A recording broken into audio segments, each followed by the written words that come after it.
Rice used to grow here outside the city of Battambang. Now, these are soccer fields for Cambodian girls.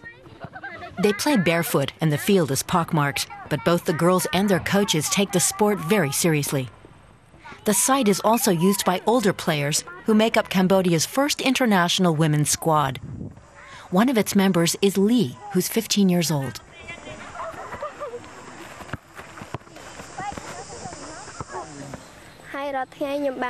Lee says she practices every day and enjoys playing alongside the others. She used to be alone a lot, with no contact to other girls.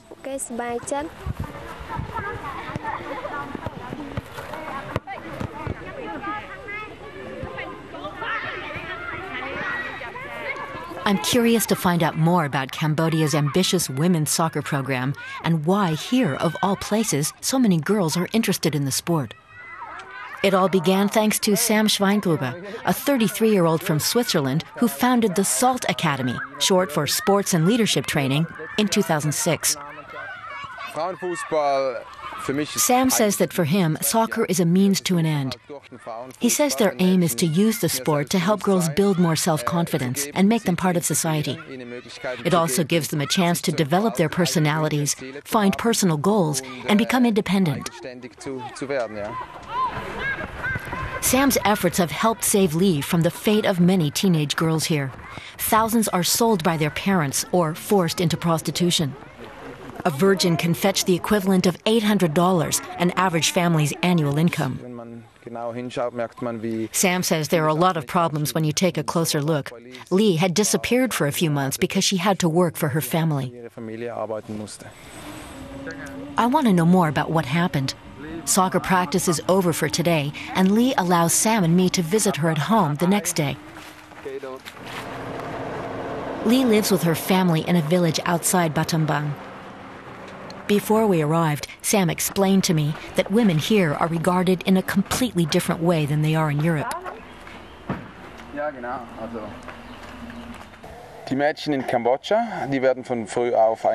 Sam says in Cambodia, girls are brought up to believe their main purpose in life is to serve their families. From an early age, it's impressed upon them that there's nothing more important than family. Even once they're married, their parents remain their first priority. Under these circumstances, it's hard for young girls to have their own dreams and go their own way. Everything is subordinated to their families.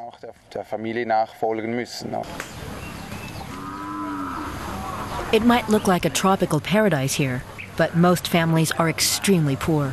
After more than 30 years of civil war and dictatorship under the Khmer Rouge, Cambodia remains one of the world's poorest countries. The educated professionals were almost completely wiped out, leaving the country with poor farmers and no infrastructure.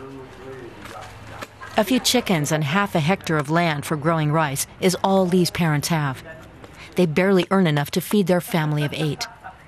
Last year, a storm destroyed the entire harvest. Lee's father wasn't able to pay back money he owed. Lee's father says they couldn't make any money last year and couldn't buy anything for the family. Lee is the only girl in the family. At school, she's one of the brightest. But 6 months ago, she suddenly left to earn money in Phnom Penh.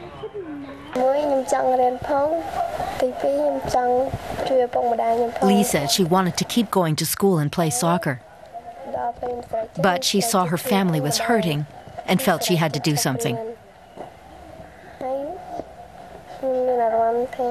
She says it was her decision to go. She adds that she felt it was her duty. The way Lee tells it, she made the decision, but I have a different impression. I asked her mother whether it was really up to Lee.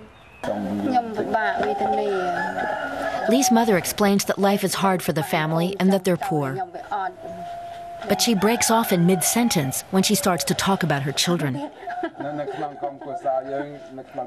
It's clearly a difficult subject for everyone involved. Lee's mother signals she can't say any more and defers to her husband, the head of the family. Lee's father says he felt bad that Lee was gone. He was unhappy that she had to leave school. He says he wanted her to finish. Sam tells me a different story. When Lee stopped showing up to practice, he contacted her parents, but her father was against Lee coming home. He says it wasn't until Sam offered to pay for Lee's school fees that Lee's father allowed her to return. Lee's father says that when the Salt Soccer Academy contacted him and requested that he allow Lee to come back, he gradually accepted the idea.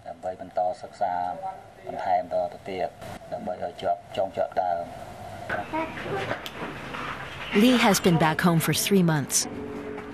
Sam's financial assistance has helped the family save money. With an education, Lee will have better opportunities later and will be able to break the cycle of poverty. Lee says she understood how hard the decision was for her family to have her come back home.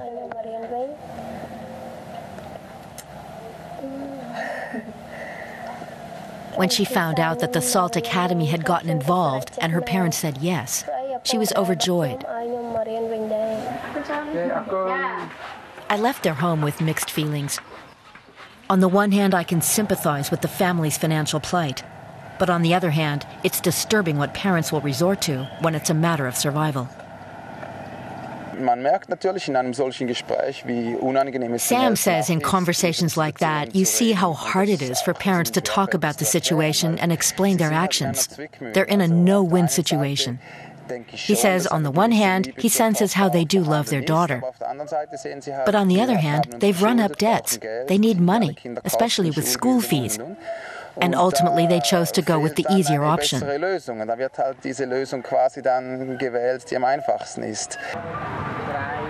On the way back to town, I learn a little more about Sam. He originally studied to become a teacher and has already traveled the world. At age 23, he decided to move to Cambodia and combine teaching with his passion for soccer. The academy is financed through private donors and Sam's own contributions. Sometimes soccer's world governing body, FIFA, hires Sam to give training courses. He uses the earnings to rent out a house for girls who are less fortunate than Lee and can't go back home. 12 teenage girls live here rent-free and also receive lessons in English and computers. Sam has taken on legal guardianship of the teenagers and calls them his mighty girls.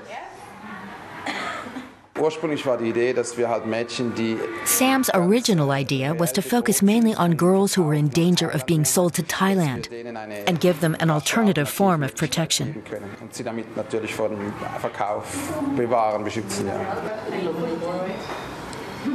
Nipa is 18. She's been living here for a year. She's also from a poor family, but couldn't go to school because her parents didn't have the money. Instead, she worked in the rice fields. But that still wasn't enough.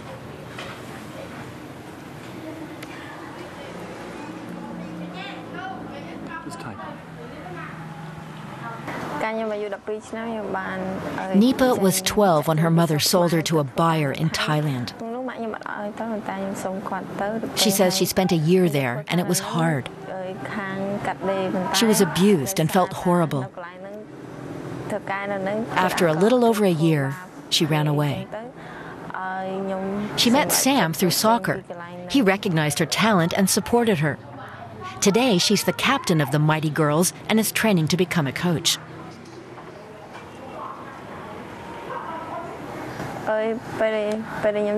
Nipa says her life has completely changed with her access to education. She loves playing soccer. She enjoys being around others and isn't shy anymore. She says she feels like a new person, like she's blossoming.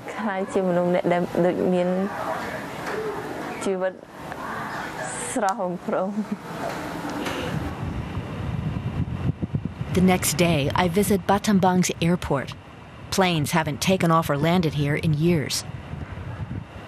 The area is used as pasture land and improvised soccer pitches.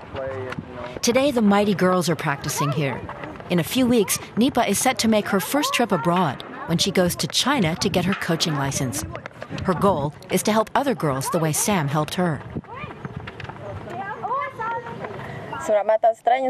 Nipa says she hopes women's soccer will catch on in Cambodia. She wants more girls to have the opportunity to play and have the support they need to go to school. She hopes they'll be able to make the most of their lives, just like she has.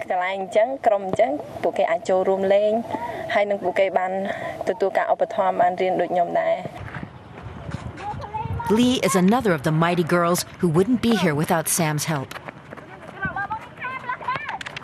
What impresses me is how cheerful the girls are despite everything they've been through.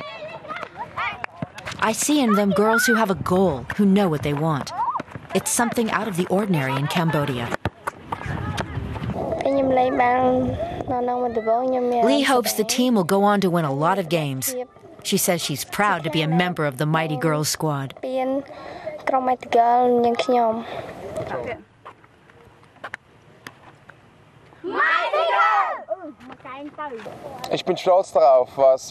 Sam is proud of what his academy and the girls have achieved so far.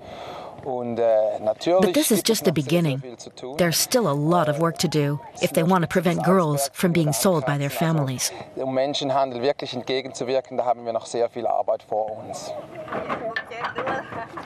It's clear to me that people in Cambodia will still need a long time to recover from the effects of war. People like Sam are helping the young generation make a positive difference. And soccer is giving many girls a brighter future.